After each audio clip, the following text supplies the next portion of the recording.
नमस्कार, मैं भूपेंद्र कुमार, राजकीय वरिष्ठ माध्यमिक पाठशाला ग्वालपुर 8वीं क्लास के सभी बच्चों का एक बार फिर से ऑनलाइन स्टडी में स्वागत करता हूं। प्यारे बच्चों, आज हम सेकंड चैप्टर आपकी साइंस का स्टडी करने जा रहे हैं, जिसका नाम है माइक्रो ऑर्गेनिजम्स फ्रेंड एंड फो। यानी कि जो सूक्ष्म जीव जो होते हैं वो हमारे मित्र हैं और शत्रु हैं। तो इस चैप्टर के बारे में हम जानेंगे। तो चलिए शुरू करते हैं। क्या है माइक्रो ऑर्गेनिज्म फ्रेंड एंड फो। तो सबसे पहले हम बात करेंगे माइक्रो ऑर्गेनिजम्स की, यानी कि क्या होते हैं माइक्रो ऑर्गेनिज्म। देखिए, माइक्रो ऑर्गेनिजम्स क्या होते हैं। तो माइक्रो ऑर्गेनिज्म जो है ये बना है दो शब्दों के मिलने से। एक है माइक्रो और दूसरा है ऑर्गेनिजम्स। देखिए, माइक्रो ऑर्गेनिजम्स क्या होते हैं। माइक्रो का मतलब होता है सूक्ष्म और ऑर्गेनिज्म मतलब जीव। तो माइक्रो ऑर्गेनिज्म क्या हुए, सूक्ष्म जीव। तो असल में होते क्या है, देखो, माइक्रो ऑर्गेनिजम्स आर यूनिसेलुलर और multicellular organisms that are microscopic. देखिए, ये इंपॉर्टेंट पॉइंट है यहाँ पे, दैट आर माइक्रोस्कोपिक। जो माइक्रो ऑर्गेनिज्म होते हैं वो यूनिसेलुलर होते हैं। देखो, यूनि का मतलब होता है सेम या सिंगल, यानी कि जो एक ही तरह के सेल से मिलकर बनते हैं, या मल्टी सेलुलर, मल्टी मतलब मैनी, यानी कि एक से ज़्यादा तरह के, दो या दो से ज़्यादा तरह के सेल्स से, कोशिकाओं से मिलकर जो जीव बनते हैं उनको हम मतलब माइक्रो ऑर्गेनिज्म जो हैं वो यूनिसेलुलर भी हो सकते हैं और मल्टी सेलुलर भी हो सकते हैं। That are microscopic. माइक्रोस्कोपिक, देखिए, सूक्ष्मदर्शी यंत्र जो होता है उसको हम कहते हैं माइक्रोस्कोप। तो माइक्रोस्कोपिक क्या हुए, कि ऐसे ऑर्गेनिज्म जिनको हम माइक्रोस्कोप की हेल्प से देख सकते हैं उनको क्या कहते हैं, माइक्रोस्कोपिक। तो क्या हुए फिर माइक्रो ऑर्गेनिज्म। देखिए, सिंपली हम कहें माइक्रो ऑर्गेनिज्म के बारे में तो हम कहेंगे microorganisms are those organisms which cannot see with naked eye। Necked आई मतलब जैसे हम अपनी नंगी आंखों से इनको नहीं देख सकते हैं। They can see with the help of microscope. किसकी सहायता से, माइक्रोस्कोप की सहायता से हम क्या कर सकते हैं, इनको देख सकते हैं। तो microorganisms are microscopic organisms. ठीक है, तो माइक्रो ऑर्गेनिज्म क्या है, ये माइक्रोस्कोप की हेल्प से देख सकते हैं। और दीज आर यूनिसेलुलर और मल्टी सेलुलर, यानी कि या तो ये एक कोशिकीय जीव होते हैं या बहुकोशिकीय जीव होते हैं। तो आपको पता लगा होगा माइक्रो ऑर्गेनिज्म क्या होते हैं। तो माइक्रो ऑर्गेनिज्म आर यूनिसेलुलर और मल्टी सेलुलर। देखिए, यहाँ पे स्पेलिंग का थोड़ा MULTICELLULAR, multi cellular organism. The study of the micro organism is called microbiology. तो माइक्रोबायोलॉजी क्या होता है, कि माइक्रो ऑर्गेनिज्म की स्टडी जो है उसको हम कहते हैं माइक्रोबायोलॉजी। तो what is microbiology, the study of micro organisms is called microbiology. ठीक है, तो हमारे पास फिर डिफरेंट काइंड के माइक्रो ऑर्गेनिज्म जो है वो होते हैं, इनके बारे में भी हम अब जानेंगे।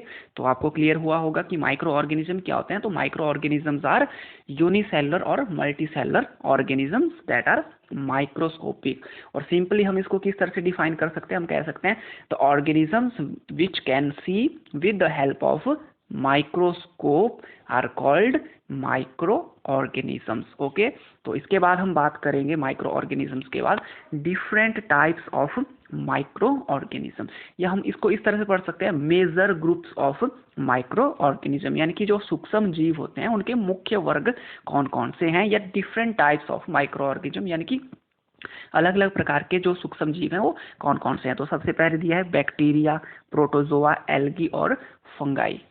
तो यहाँ पे चार हमारे पास महत्वपूर्ण जो टाइप हैं या ग्रुप हैं माइक्रो ऑर्गेनिजम्स के, तो वो कौन कौन से, नंबर 1 पे है बैक्टीरिया, नंबर 2 पे है प्रोटोजोआ, नंबर 3 पे एल्गी और नंबर 4 पे क्या है, फंगाई जो हमारे पास है। देखिए, यहाँ पे इनके एग्जाम्पल्स भी दिए गए, जैसे बैक्टीरिया के एग्जाम्पल दिए गए हैं लैक्टोबैसिलस बैक्टीरिया और रहिजोबियम बैक्टीरिया। लैक्टोबैसिलस बैक्टीरिया और रहिजोबियम बैक्टीरिया के बारे में आगे चलकर हम जानेंगे इनके क्या रोल रहते हैं। तो प्रोटोजोआ की अगर बात करें तो इसमें हमारे पास एमीबा है, पैरामीशियम है। ठीक है, उसके बाद अगर एल्गी की बात करें तो क्लेमाइडोमोनाज, स्पाइरोगाइरा, ये हमारे पास कुछ एक एल्गी हैं। उसी तरह से अगर हम फंगाई की बात करें तो यीस्ट है, मोल्ड है, ये क्या है, फंगाई के कुछ एग्जाम्पल हमारे पास हैं। तो जो मेजर ग्रुप है माइक्रो ऑर्गेनिज्म के वो मुख्यतः 4 ग्रुप्स हैं, जिसमें हमारे पास क्या क्या आता है, एक बैक्टीरिया है, दूसरा प्रोटोजोआ है, तीसरा एल्गी और चौथे नंबर पे क्या है, फंगाई। देखिए यहाँ पे प्लस करके यहाँ पे आप देख रहे हैं वायरस लिखा हुआ है, वायरस को कहते हैं विषाणु। देखिए वायरस भी माइक्रो ऑर्गेनिजम्स ही होते हैं, इनको अलग तरह से यहाँ पे लिख के किया गया है, ऐसा क्यों? देखिए माइक्रो ऑर्गेनिज्म ही होते हैं वायरस भी, पर एक्चुअली जो वायरस होते हैं इनका जो नेचर होता है, इनका नेचर बैक्टीरिया, प्रोटोजोआ, एल्गी या फंगाई जो है इनके नेचर से बिल्कुल अलग होता है। और जो वायरस जो होते हैं ये हम इनको लिविंग भी कंसीडर करते हैं और नॉन लिविंग भी कंसीडर करते हैं। बोलने का मतलब ये है कि वायरस जब भी किसी लिविंग ऑर्गेनिज्म की बॉडी के अंदर होंगे तो ये एज अ लिविंग बिहेव करते हैं, और अगर किसी लिविंग ऑर्गेनिज्म की बॉडी के बाहर होंगे तो ये नॉन लिविंग बिहेव करते हैं। तो ये वायरस हैं। इसके बाद नेक्स्ट हम थोड़ा सा इनकी स्ट्रक्चर देख सकते हैं। यहाँ पे जो है, यहाँ पे बैक्टीरिया की कुछ पिक्चर दिखाई गई है। एल्गी की बात करें तो क्लेमाइडोमोनास, कुछ इस तरह से ये दिखाई पड़ता है हमें, स्पाइरोगाइरा। उसी तरह से अगर प्रोटोजोआ की बात करें तो एमीबा है हमारे पास, पैरामीशियम। तो इनकी कुछ स्ट्रक्चर जो है यहाँ पे दिखाई गई है, इस तरह से हमें नज़र आते हैं जब हम माइक्रोस्कोप में इनको देखते हैं। उसी तरह से अगर फंगाई की बात करें तो ब्रेड मोल्ड, आपने देखा होगा कई बार जो ब्रेड होती है उसके ऊपर जो है अगर मॉइस्चर में इसको रखते हैं तो इस तरह के कुछ जो स्ट्रक्चर है वो ग्रो कर जाती है। पेंसिलियम है, एस्परजिलस है, ये कुछ एक एग्जांपल है फंगाई के। चलिए नेक्स्ट हम बात करते हैं where do microorganism live. तो इसके बाद हमारे पास नेक्स्ट माइंड में ये आता है कि माइक्रो ऑर्गेनिज्म कहाँ पाए जाते हैं, कहाँ पे होते हैं हमारे माइक्रो ऑर्गेनिजम्स। तो चलिए देखते हैं। माइक्रो ऑर्गेनिज्म में be single celled like bacteria. देखिए अभी मैंने थोड़ी देर पहले बात की यूनिसेलुलर और मल्टी सेलुलर। तो यूनिसेलुलर मैंने कहा कि यूनि मतलब सेम या सिंगल, तो सिंगल सेल्ड भी हो सकते हैं माइक्रो ऑर्गेनिज्म, जैसे कि बैक्टीरिया जो होते हैं they are unicellular, some algae and protozoa. और मल्टी सेलुलर, और ये मल्टी सेलुलर भी उसमें, यानी कि इनके जो सेल्स हैं ये 2 या 2 से ज़्यादा तरह की कोशिकाओं से मिलकर बने होते हैं। So these are multicellular. जैसे कि यहाँ पे एल्गी है, कुछ एक एल्गीज हैं, कुछ एक फंगाई है जो कि मल्टी सेलुलर होती है, यानी कि उनकी बॉडी जो होती है वो एक से ज़्यादा यानी कि कई सेल्स से मिलकर जो है बनी हुई होती है। तो माइक्रो ऑर्गेनिज्म क्या है, they may be single celled like bacteria and some algae and protozoa, or they may be multicellular such as many algae and fungi। ठीक है, अब बात करें कहाँ पे ये पाए जाते हैं, तो they live in all types of environment।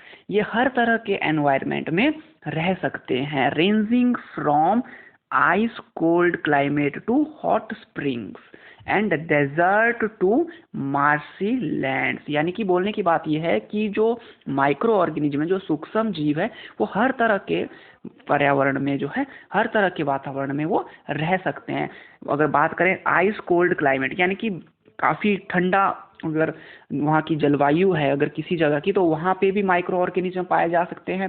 और हॉट स्प्रिंग यानी कि गर्म पानी के जो चश्मे होते हैं, अगर वहाँ पे बात करें तो वहाँ पे भी आप माइक्रो ऑर्गेनिज्म को देख सकते हैं। यानी कि माइक्रो ऑर्गेनिज्म ठंडे से ठंडे या गर्म से गर्म वातावरण में भी, जलवायु में भी वो जीवित रह सकते हैं। डेजर्ट्स टू मार्सी लैंड, यानी कि बोलने का मतलब है कि डेजर्ट क्या होते हैं, जहाँ पे क्या होता है काफ़ी सूखाग्रस्त जो इलाका होता है उसको हम डेजर्ट कहते हैं।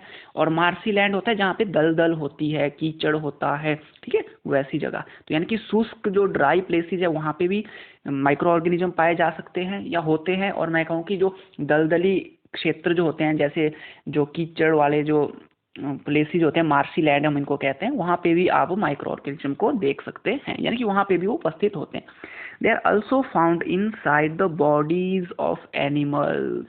देखिए जो माइक्रो ऑर्गेनिज्म है वो जो जानवर हैं उनके शरीर के अंदर भी हो सकते हैं, और इसमें इंसान भी आते हैं। जो ह्यूमन बीइंग है यानी कि मानव जो है उसके शरीर के अंदर भी माइक्रो ऑर्गेनिज्म पाए जाते हैं। Some microorganisms grow on other organisms while other exist freely।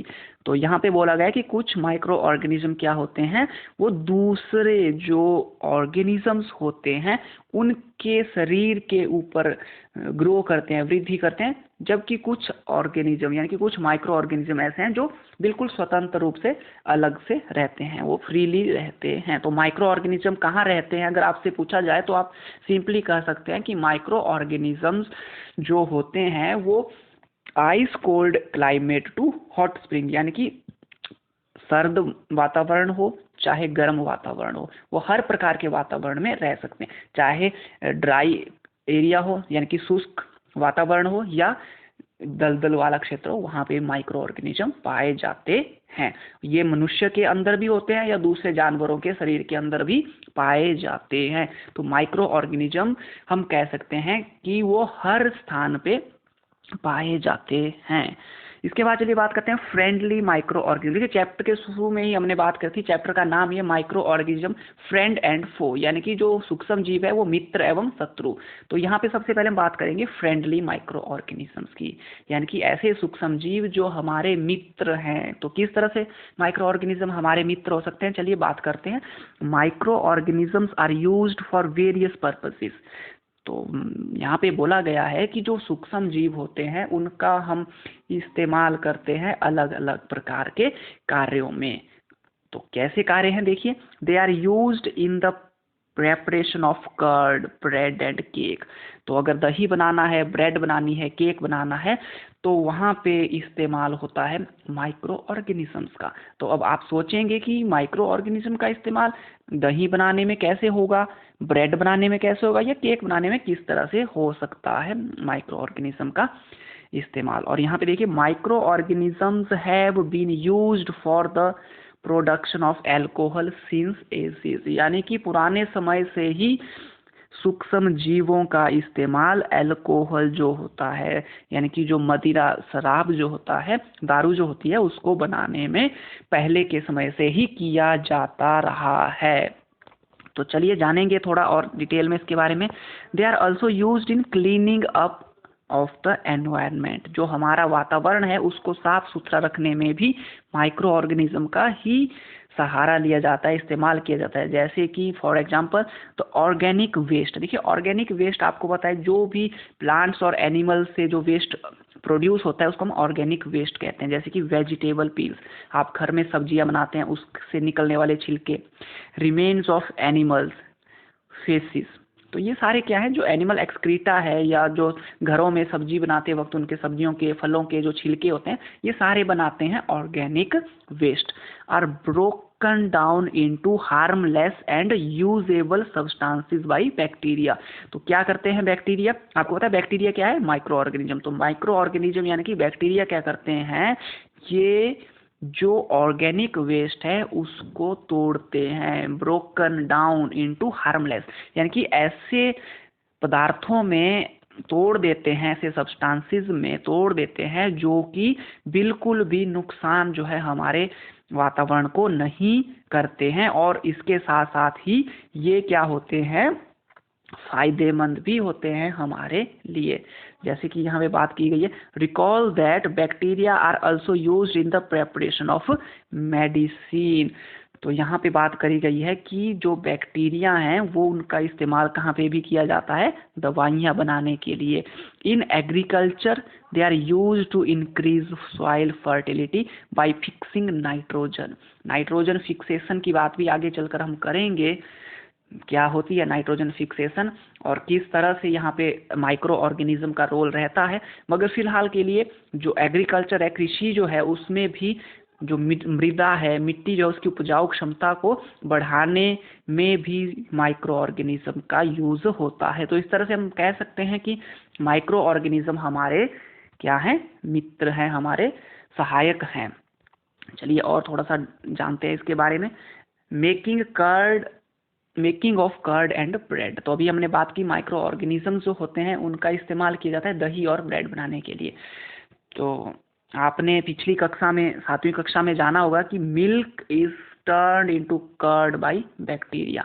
जो दूध जो होता है वो दही में बैक्टीरिया के द्वारा जो है कन्वर्ट किया जाता है। इसके बारे में आपने जाना है, चलिए बात करते हैं। देखिए यहाँ पे पहले पहेली क्या सोच रही है इसकी बात करते हैं। पहेली कह रही है, I saw that my mother added a little curd to warm milk to set curd for the next day, I wonder why.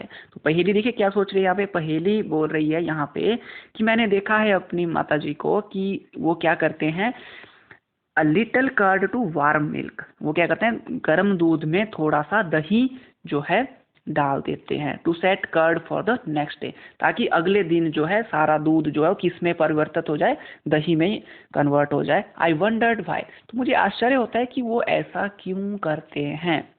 देखिए अब क्या है सारी बात जानते हैं इसके बारे में। Curd contain several microorganism, जो दही होता है उसमें कई तरह के माइक्रो ऑर्गेनिज्म यानी कि सूक्ष्म जीव पाए जाते हैं। Of these the bacterium lactobacillus, आपने पिछली कक्षा में भी इसके बारे में जाना है। तो लैक्टोबैसिलस जो बैक्टीरिया है ये क्या करता है, ये हेल्प करता है, प्रोमोट करता है फॉर्मेशन ऑफ कर्ड, यानी कि दूध को दही में परिवर्तित करने में हेल्प करता है लैक्टोबैसिलस नाम का सूक्ष्म जीव या bacteria. It multiplies in milk and convert it into curd, ये क्या करता है, इसका मल्टीप्लिकेशन होता है, यानी कि इट मल्टीप्लाइज इन मिल्क, यानी कि काफ़ी ज़्यादा लैक्टोबैसिलस बैक्टीरिया प्रोड्यूस होते हैं और वो क्या कर देते हैं, जो दूध है उसको दही में परिवर्तित कर देते हैं, कन्वर्ट कर देते हैं। Bacteria are also involve in making of cheese, यानी कि अगर पनीर बनाना है, चीज़ बनाना है, तो वहाँ पे भी इसका इस्तेमाल हम करते हैं। Pickles and many other food items, अचार हो या कोई अन्य खाद्य सामग्रियां हो, वहाँ पे भी क्या है इसका इस्तेमाल हम करते हैं। देखिए यहाँ पे एन इम्पॉर्टेंट इंग्रेडिएंट ऑफ रावा, सूजी, इडली, भटूरा इज कर्ड। आपको पता है कि जब भी आप इडली है, भटूरा है, इनको अगर आप खाते हैं तो वहाँ पे कर्ड जो है वो काफ़ी इम्पॉर्टेंट वहाँ पे इंग्रेडिएंट यहाँ पे रहता है। तो कैन यू गैस व्हाई, तो ऐसा क्यों है। तो देखिए bacteria and yeast are also helpful for the fermentation of rice, idli and dosa batter. तो देखिए यहाँ पे क्या बात की है, थोड़ा इसको ध्यान से समझेंगे हम। तो कैन यू गैस व्हाई, यहाँ पे देखिए बोला गया है कि जो भटूरा है या जो रावा इडली है उसमें एक इम्पॉर्टेंट इंग्रेडिएंट जो रहता है वो है बटर। तो ऐसा क्यों है, अनुमान लगाने के लिए पूछा गया है आपसे। तो थोड़ा देखिए यहाँ पे, bacteria and yeast are also helpful for fermentation of rice, idlis and dosa batter. जो बैक्टीरिया होते हैं, जो यीस्ट है, वो क्या करते हैं, वो काफ़ी ज़्यादा हेल्पफुल रहते हैं राइस, इडली और डोसा जो है उनकी फर्मेंटेशन करने में, वो काफ़ी हेल्पफुल रहते हैं। क्या करते हैं, फर्मेंटेशन कर देते हैं इनकी। ठीक है, चलिए थोड़ा और जानते हैं इसके बारे में। तो यहाँ पे एक एक्टिविटी है, इसके ऊपर थोड़ा गौर करेंगे ताकि आपको और अच्छी तरह से समझ आए। कि यहाँ पे किया गया, इन्होंने ½ kg फ्लोर यानी कि आटा लेना है या मैदा लेना है आपने, add some sugar and milk with warm water, इसमें क्या करना है आपने, गर्म पानी के साथ थोड़ी सी जो शुगर है, चीनी जो आपने इसमें ऐड करनी है। Add a small amount of yeast powder and need to make soft dough, यानी कि आपने क्या करना है इसको, यानी कि ½ किलो आटा लीजिए, उसमें कुछ चीनी और थोड़ा सा गर्म दूध जो है वो मिक्स कीजिए, और उसमें क्या करना है आपने, एक पाउडर जो है के फॉर्म में, जो पाउडर के फॉर्म में जो आपने क्या करना है, यीस्ट जो है उसको लेना है। उसका मतलब 1 चम्मच आप 1-1.5 चम्मच आप उसमें डाल दीजिए और अच्छी तरह से गूंथ लेना है। जैसे आप चपाती बनाने के लिए आटा जो है उसको तैयार करते हैं, उस तरह से आप उसको कर लेंगे। तो आप देखेंगे कि लगभग 2 घंटों के बाद जो आटा होगा वो काफ़ी ज़्यादा मतलब मुलायम और फूला हुआ जो है आपको नजर आएगा। तो ऐसा क्यों होता है, तो देखिए क्या होता है, जो यीस्ट है जो हमने इसमें डाली है, yeast reproduce rapidly and produce carbon dioxide during respiration. तो देखिए होता क्या है, जैसे हम मैदे में या आटे में यीस्ट को डालते हैं तो क्या होता है, वो रैपिडली जो है रिप्रोड्यूस करती है और कार्बन डाइऑक्साइड जो गैस जो होती है उसको निकालती है। तो वो कार्बन डाइऑक्साइड जो होती है उसके जो बबल्स होते हैं, जो बुलबुले होते हैं, वो क्या होते हैं उस आटे के अंदर जो है, उस आटे की जगह जो है उसको घेरते हैं, जिसकी वजह से क्या होता है, जो आटा जो हमारा गूंथा हुआ आटा जो है उसका वॉल्यूम यानी कि उसका आयतन क्या हो जाता है, बढ़ जाता है, और हमें जो आटा जो होता है वो फूला हुआ नजर आता है और वो काफ़ी मुलायम भी हो जाता है। This is the basis of the use of yeast in baking industry for making bread and pastries and cakes. यानी कि जो बेकिंग इंडस्ट्री जो है वहाँ पे ब्रेड, पेस्ट्री या केक जो होते हैं उनको बनाने के लिए जो है इस तरह से ईस्ट का उपयोग किया जाता है। यानी कि मैदा लेते हैं, उसमें क्या करते हैं वो थोड़ा सा चीनी जो है, दूध जो है, गर्म दूध डाल के उसको अच्छी तरह से गूंथ देते हैं, थोड़ा सा उसमें क्या करते हैं ईस्ट डालते हैं, उससे आटा जो है काफ़ी मुलायम हो जाता है, और उससे जो है फिर केक हो गया, ब्रेड हो गई, या जो पेस्ट्रीज जो है वो बनाने में इस्तेमाल करते हैं, ताकि वो क्या होता है फिर काफ़ी ज़्यादा मुलायम और सॉफ्ट बनती हैं, जो काफ़ी स्वादिष्ट भी होती हैं। अब फ्रेंड की बात कर रहे हैं तो नेक्स्ट हम बात करेंगे commercial use of micro organism. देखिए कमर्शियल यूज़ की अगर बात करें, यानी कि जो व्यापारिक तौर पर, वाणिज्य के तौर पर हम सूक्ष्म जीवों के इस्तेमाल की अगर बात करें तो क्या है, देखिए microorganisms are used for the large scale production of alcohol. तो जो दारू है उसको बनाने में क्या किया जाता है, काफ़ी ज़्यादा मात्रा में जो है माइक्रो ऑर्गेनिजम्स का इस्तेमाल किया जाता है। वाइन हो गई, एसिटिक एसिड हो गया जिसको विनेगर भी हम कहते हैं, इसको बनाने में भी यूज़ होता है। तो यहाँ पे देखिए जो यीस्ट है, yeast is used for commercial production of alcohol and wine.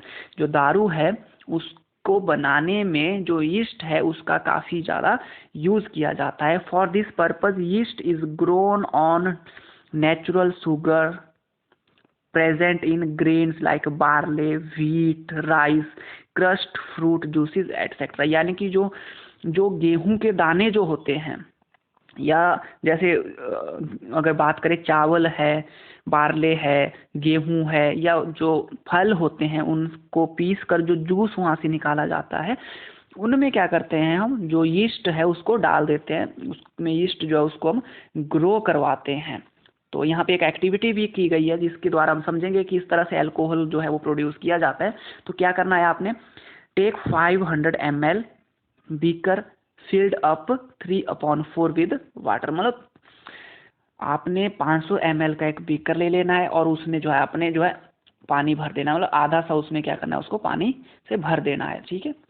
अब क्या करना है, dissolve 2-3 teaspoon of sugar in it. आप इसमें क्या करेंगे, 2-3 चम्मच क्या कर देंगे, टीस्पून, यानी कि जो चाय का जो चम्मच होता है, टीस्पून जो होता है, उसमें आपने डालना क्या है, चीनी इसमें आपने डाल देनी। यानी कि 500 ml बीकर ले लिया आपने, उसमें जो है आधा पानी से भर लिया, उसमें 2-3 चम्मच आपने चीनी जो है उसके डाल दिए।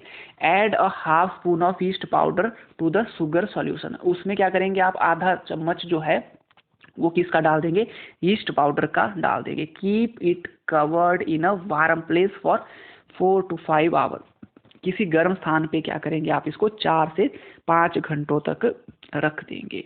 Now smell the solution, can you get a smell. अब क्या करेंगे आप, जो है इस विलयन का, इस सॉल्यूशन का जो गंध है उसको देखेंगे और अनुभव करेंगे कि आपको सच में वहाँ पे कुछ गंध जो है यहाँ पे आ रही है। तो वहाँ पे आपको एक गंध जो है आपको महसूस होगी 4-5 घंटे रखने के बाद। और ये जो स्मेल है, ये स्मेल और किसी चीज़ की नहीं, ये स्मेल होती है अल्कोहल की।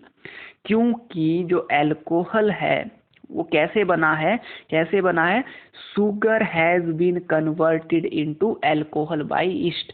यानी कि जो शुगर आपने उसमें डाली थी, उस शुगर को ईस्ट ने क्या कर दिया, अल्कोहल में कन्वर्ट कर दिया, अल्कोहल में परिवर्तित कर दिया। और इस प्रोसेस को हमने नाम दिया है फर्मेंटेशन।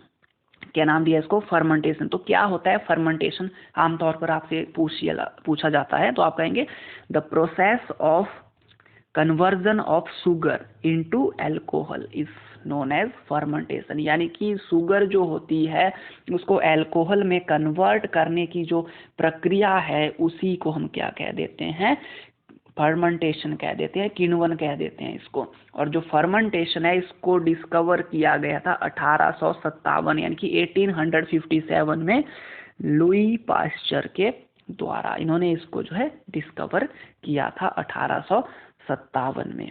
ठीक है, इसके बाद मेडिसिनल की अगर बात करें तो जो माइक्रो ऑर्गेनिज्म है, हमने थोड़ी देर पहले बात की थी कि जो माइक्रो ऑर्गेनिज्म है उनका मेडिसिनल यूज भी होता है, यानी कि इनका इस्तेमाल हम दवाइयों में भी करते हैं। Whenever you fall ill, the doctor may give you some antibiotic tablets। जब भी आप बीमार होते हैं तो जो डॉक्टर हैं आपको कुछ गोलियां देते हैं और कहते हैं ये एंटीबायोटिक है। उसमें कुछ टैबलेट्स हो सकती हैं या कैप्सूल भी हो सकते हैं, या हो सकता है कि आपको वो इंजेक्शन भी लगाए। ठीक है, the source of these medicine is micro organisms. तो ये जो दवाइयाँ हैं इनका जो सोर्स है, जो मुख्य साधन है, वो और कोई नहीं माइक्रो ऑर्गेनिजम्स यानी कि सूक्ष्म जीव ही हैं। अब ये करते क्या है सूक्ष्म जीव? दीज मेडिसिन किल और stop the growth of such disease causing micro organism. तो ये जो दवाइयाँ हैं ये क्या करती हैं? ये करती हैं क्या? जो बीमारी पैदा करने वाले सूक्ष्म जीव हैं या तो उनकी वृद्धि को रोक देती हैं या तो उनको किल यानी कि मार देती हैं। और सच मेडिसिन आर कॉल्ड एंटीबायोटिक्स। और ऐसी जो दवाइयाँ हैं इनको क्या करते हैं हम? एंटीबायोटिक्स। तो एंटीबायोटिक्स क्या होती हैं? ये these are the drugs which either kill और stop the growth of disease causing micro organisms. These are called antibiotics. ठीक है, these days a number of antibiotics are being produced from bacteria and fungi. आज के समय में bacteria और fungi से जो है काफ़ी ज़्यादा एंटीबायोटिक्स यानी कि प्रतिजैविक जो है वो तैयार की जाते हैं। कुछ एक नाम यहाँ पे दिए गए हैं, आपने सुना होगा इनके नाम के बारे में, स्ट्रेप्टोमाइसिन, टेट्रासाइक्लिन, इरिथ्रोमाइसिन। जो टैबलेट्स होती हैं हमारे एंटीबायोटिक्स होते हैं, कई बार उनमें भी ये नाम जो है मेंशन किए जाते हैं। तो अगर आपसे पूछा जाए एंटीबायोटिक्स के कुछ नाम तो आप बता सकते हैं स्ट्रेप्टोमाइसिन, टेट्रासाइक्लिन, एरिथ्रोमाइसिन। ये कुछ एग्जाम्पल है किसके? एंटीबायोटिक्स के। चलिए यहाँ पे एक पिक्चर आप देख रहे हैं, यहाँ पे क्या बात करी है देखते हैं इसको भी। ये इन 1929 यानी कि 1929 में Alexander Fleming was working on a culture of disease causing bacteria. तो अलेक्जेंडर फ्लेमिंग जो है वो 1929 में काम कर रहे थे। किस पे काम कर रहे थे? On a culture of disease causing bacteria, यानी कि बीमारी पैदा करने वाले बैक्टीरिया पे जो है वो काम कर रहे थे। Suddenly he found the spores of little green mould in one of his culture plate. यानी कि उन्होंने अचानक जो है क्या देखा कि जो उनकी जो प्लेट है जिसमें उन्होंने अपना मीडियम जो है, जो अपना जो इन्वेस्टिगेशन जो कर रहे थे उसमें उन्होंने क्या देखा कि छोटे छोटे हरे रंग के जो है कुछ स्पोर्स जो है उनको नज़र वहाँ पे आए। He observed that the presence of mould prevented the growth of bacteria. और उन्होंने क्या देखा, जो हरे रंग की जो मोल्ड जो वहाँ पे उनको नज़र आई वो क्या कर रही थी? वो बैक्टीरिया जो होते हैं उनकी ग्रोथ को, उनकी वृद्धि को क्या कर रहे थे? रोक रहे थे। अगर हम असल में बात करें तो असल में वो क्या कर रहे थे? वो क्या कर रहे थे? उन बैक्टीरिया को किल कर रहे थे, मार रहे थे।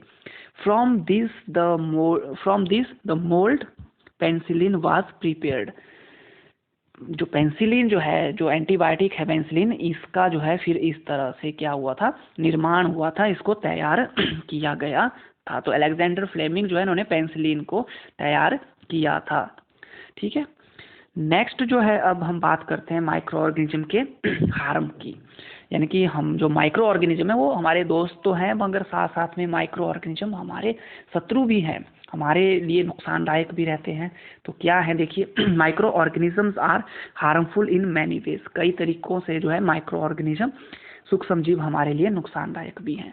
सम of the micro organisms cause disease in human beings, plants and animals.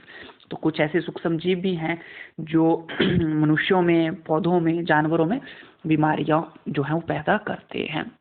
तो ऐसे माइक्रो ऑर्गेनिजम्स या ऐसे एजेंट जो बीमारी पैदा करते हैं, वो चाहे बैक्टीरिया हो, चाहे वायरस हो, चाहे पैरासाइट हो, मतलब कोई भी डिजीज कॉज करने वाले जो एजेंट जो होते हैं उनको हमने एक नाम दिया है पैथोजन। तो क्या होते हैं pathogen? Disease causing agent like bacteria, virus और पैरासाइट्स आर कॉल्ड पैथोजन्स। तो पैथोजन्स होते हैं रोगाणु, यानी कि रोग पैदा करने वाले जो कारक होते हैं उनको रोगाणु कहते हैं। Disease causing agent are called pathogens. ठीक है, तो अब इनकी थोड़ी सी हम चर्चा करते हैं यहाँ पे।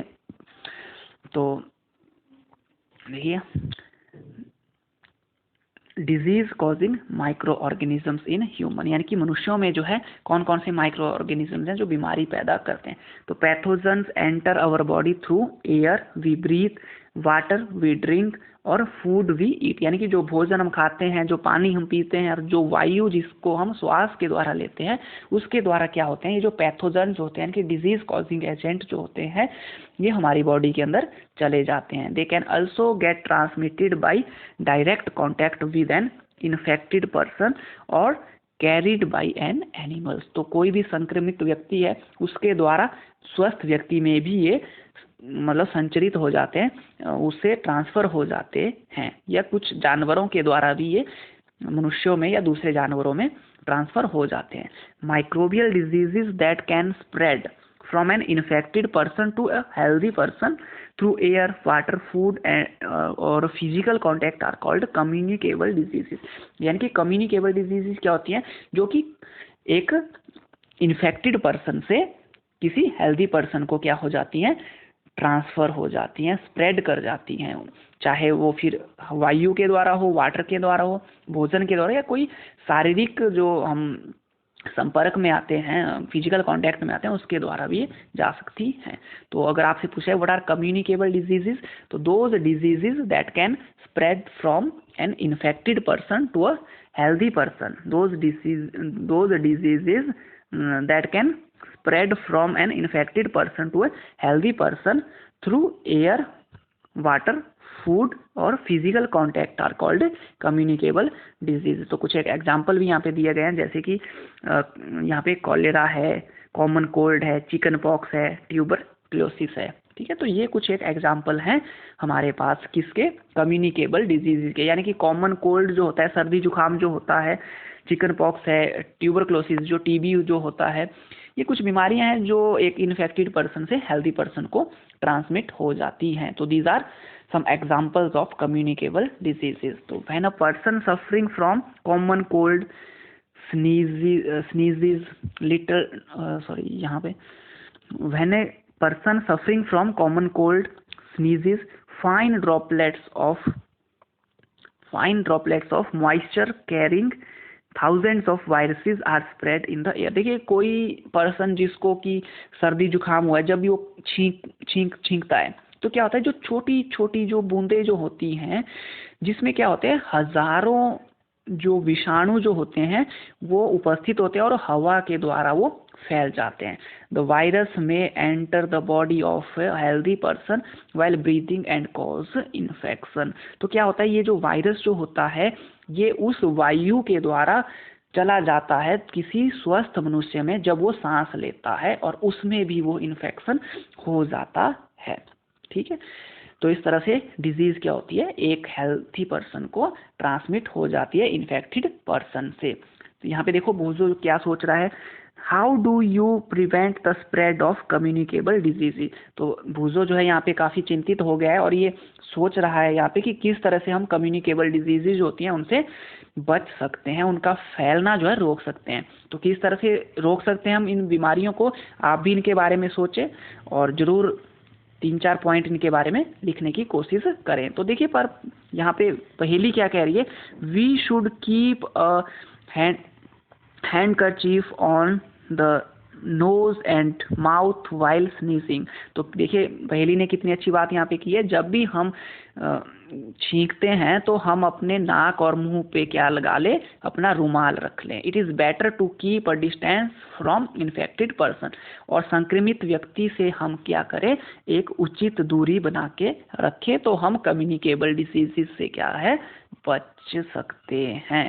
ओके, तो there are some insects and animals which act as carrier of disease causing microorganism, यानी कि ऐसे माइक्रोब्स या ऐसे माइक्रो ऑर्गेनिज्म जो बीमारी पैदा करते हैं, उस बीमारी को लेकर चलते हैं कुछ जानवर या कुछ इंसेक्ट्स। जैसे कि इसमें सबसे जो महत्वपूर्ण है वो है हमारे पास हाउस फ्लाई, यानी जो मक्खी जो आपके घरों में आमतौर पर पाई जाती है वो बीमारियों को लेकर चलती है। मक्खी जो है वो क्या करती है, जब भी कहीं बैठती है, जैसे किसी गंदे स्थान पे, गंदगी वाले स्थान पे बैठ जाती हैं, तो उसके टांगों पे जो है, उसके पंखों पे जो है क्या होते हैं, हजारों जो बैक्टीरिया होते हैं, वायरस होते हैं या दूसरे जो माइक्रो ऑर्गेनिज्म जो बीमारी पैदा करते हैं, वो उसके टांगों से चिपक जाते हैं और किसी हेल्दी पर्सन के पास जो है चले जाते हैं। The flies sit on the garbage and animal excreta, pathogen sticks to their bodies. तो जो रोगाणु जो होते हैं, जो डिजीज कॉजिंग एजेंट जिनको हम पैथोजन कहते हैं, वो क्या करते हैं, उनके शरीर से चिपक जाते हैं। When these flies sit on uncovered food they may transfer the pathogen, और जब भी कभी भोजन जो है जिसको ढका नहीं गया है, अगर उस पर वो बैठ जाती हैं तो वो क्या करती हैं, पूरे भोजन को खराब कर देती हैं। क्यों? क्योंकि वो बैक्टीरिया या वायरस क्या होते हैं, उसके शरीर के द्वारा उस भोजन से लग जाते हैं, चिपक जाते हैं। और आपको पता है मक्खियां भोजन की तरफ कितनी आसानी से आकर्षित होती हैं। So it is advisable to always keep food covered. तो आपको हमेशा सलाह दी जाती है कि खाने की जो सामग्री है उसको हमेशा क्या करें, आप किसी कपड़े से या ढक्कन से जो है आप उसको पक्का ढक के बंद रखें। Avoid consuming uncovered items of food. कभी भी आप मार्केट जाएं, कभी भी किसी शॉप में अगर आप खाने के कुछ सामान देखें, तो जो भी भोजन जो है जिसको ढका नहीं गया है, कभी भी आप उसको न खाएं, क्योंकि वो हजारों बीमारियां या हजारों जो पैथोजेंस होते हैं वो कैरी करते हैं और इससे आप क्या हो सकते हैं, बीमार हो सकते हैं। तो हमेशा बचाव रखें इस तरह के भोजन को खाने का। Another example of a carrier is female anopheles mosquito. देखिए यहाँ पे जो है, जो मादा एनोफ्लिस जो मच्छर है, ठीक है, यहाँ पे फिगर में बना है फीमेल एनोफ्लिस मॉस्क्यूटो, ये भी एक कैरियर होता है बीमारी को ले जाने का। और किसका कैरियर है, तो देखिए which carries the parasite of malaria Plasmodium, यानी कि जो फीमेल एनोफ्लिस मॉस्क्यूटो जो होती है वो रहती है मलेरिया के लिए जिम्मेदार, यानी कि जो मलेरिया जो बीमारी होती है वो उसका कैरियर जो है वो कौन है, फीमेल एनोफ्लिस मॉस्क्यूटो, यानी कि जो मादा एनोफ्लिस मच्छर जो है वो मलेरिया का कैरियर है, यानी कि मलेरिया जो पैरासाइट है उसको लेकर चलता है फीमेल एनोफ्लिस मॉस्क्यूटो। उसी तरह से female Aedes mosquito act as carrier of dengue virus, यानी कि जो डेंगी वायरस यानी कि डेंगू जो होता है उसका कैरियर जो है वो है फीमेल एडिस मॉस्क्यूटो। तो यहाँ पे दो बातें हैं, एक मलेरिया है, एक है डेंगी। तो मलेरिया जो है उसके लिए रिस्पॉन्सिबल है कौन, फीमेल एनोफ्लिस मॉस्क्यूटो, जबकि जो डेंगू जो होता है, डेंगी जो होता है उसके लिए रिस्पॉन्सिबल है फीमेल एडिस मॉस्क्यूटो। ठीक है, इसके बाद देखिए पहेली यहाँ पे कुछ सोच रही है, देखते हैं। Why does the teacher keep telling us not to let water collect anywhere in the neighbourhood. तो पहेली यहाँ पे कह रही है कि क्यों हमारे जो अध्यापक होते हैं वो हमें कहते हैं कि अपने आस पड़ोस से कहीं से भी पानी आप कोलेक्ट ना करें। तो क्यों ऐसा जो है पहेली जो है उसको उनके अध्यापकों के द्वारा बताया गया है। तो आप भी इसके बारे में सोचें कि why does the teacher keep telling us not to let water collect anywhere in neighbourhood, यानी कि कहीं भी अपने आस पड़ोस से पानी हमें नहीं कोलेक्ट करना चाहिए। तो ऐसा क्यों है, सोचें आप इसके बारे में और जरूर अपने पॉइंट इसके बारे में भी आप लिखें। तो चलिए नेक्स्ट क्या बात की गई है, all mosquitoes breed in water. जितने भी जो मच्छर जो होते हैं वो क्या करते हैं, पानी के अंदर जो है वृद्धि करते हैं, प्रजनन करते हैं। Hence one should not let water collect anywhere. तो यहाँ पे देखो जवाब भी दिया गया है। तो hence one should not let water collect anywhere in coolers, tyres, flower pot etcetera. तो यानी कि पानी जो होता है आपने कहीं भी इकट्ठा होने नहीं देना है। आपने अपने आस पड़ोस में कहीं भी पानी जो है उसको इकट्ठा नहीं होने देना है। तो जैसे कूलर हो गया, टायर्स हो गए, यानी कि जो फूल के जो गमले होते हैं उसमें भी आपने पानी इकट्ठा नहीं होने, क्यों, वहाँ पे क्या कर जाएंगे, ग्रो, मॉस्क्यूटोज जो है वो ग्रो कर जाएंगे। उससे क्या होगा, फिर बीमारी जो है उसके चांसेस ज़्यादा बढ़ जाएंगे। By keeping the surrounding clean and dry we can prevent mosquitoes from breeding. तो अपने सराउंडिंग को, अपने परिवेश को साफ सुथरा रख के जो हम क्या कर सकते हैं, जो मॉस्क्यूट है उनकी वृद्धि को होने से रोक सकते हैं। Try to make a list of measure which help to avoid the spread of malaria. तो हमें एक ऐसी लिस्ट बनानी है जिसमें जो है हम तैयार करेंगे कि किस तरह से मलेरिया को हम रोक सकते हैं, उसकी रोकथाम कर सकते हैं। तो ये आज हमने इस चैप्टर के बारे में काफ़ी इम्पोर्टेंट बातें करी हैं। तो आप इस वीडियो को एक दो बार ध्यान से पढ़ें तो आपको ज़्यादा नॉलेज इसके बारे में मिलेगा। तो इसके साथ हम इसको यहीं पे समाप्त करते हैं। अगली वीडियो में जो बचा हुआ जो चैप्टर है उसको कंप्लीट करेंगे। तब तक के लिए धन्यवाद।